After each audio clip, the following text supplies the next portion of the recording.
Throughout school, in art class, I've learned about many different artists, but one artist and their artwork always stood out to me the most: Leonardo da Vinci. For a kid who grew up in such a separated and blended family, and to have received no formal education whatsoever, Da Vinci was the epitome of a Renaissance man in his time, with his sharp intellect and astonishing ability to build, design, and create amazing artwork, and not to mention his close relationship with both nature and science. Since birth, Leonardo da Vinci was thrown into a dysfunctional family. His mother and father were never married, and between the two of them gave da Vinci 17 half-siblings. Leonardo was practically raised by his uncle, who shared his love of nature. He was born in Tuscany, which is now known as Italy, in 1452, very close to the town of Vinci, which provides the surname we call him today. Back then, he was either known as Leonardo or Florentine, since he lived near Florence.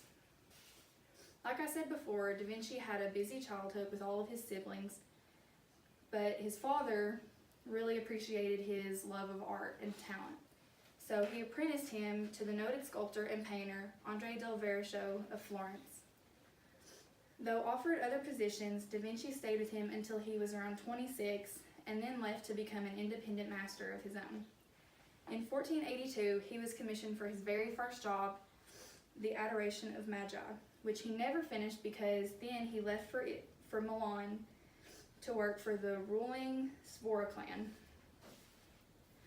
Da Vinci had many notable achievements and mention-worthy inventions, such as the development of the idea of the parachute, the Vitruvian Man, the ball bearing system, and the Mona Lisa, which is a worldwide known piece of his.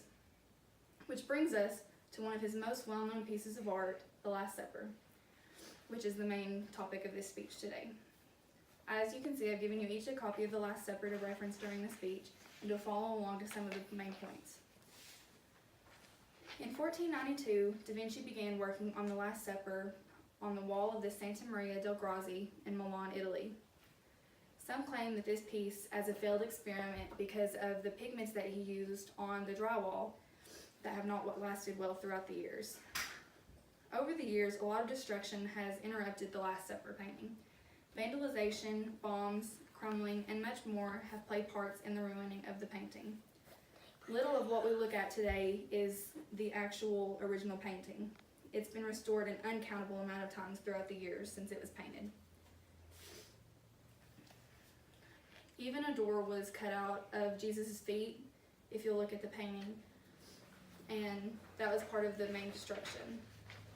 There are a lot of other interesting facts and hidden things in this piece that drew me to it as well, such as the possible symbolic gesture of the spilled salt by Judas' elbow, symbolizing bad luck, loss, religion, or even to mean that Jesus was the salt of the earth. Even the food on the table has been debated as symbolic of Peter denying Jesus because of the type of fish that it was.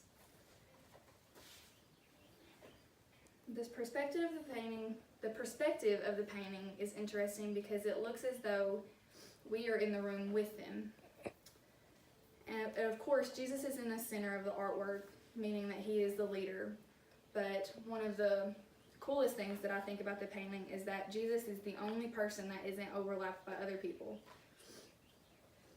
There's even been mention that the painting holds a warning of the apocalypse, and it has been interpreted that from the painting, the end of the world will be here in 4006. The painting is also said to have hidden musical notes to produce a 40-second score of music, though I've never been able to find them. Leonardo da Vinci is one of the most well-known artists in the world, and pretty much everybody has heard his name or known about his artworks. The two most famous, the Mona Lisa and The Last Supper, have been worldwide and known and have left such an impact on the art industry. I want to thank you guys for listening today, and I hope you've enjoyed learning about The Last Supper and about Leonardo da Vinci and his childhood. Thank you so much.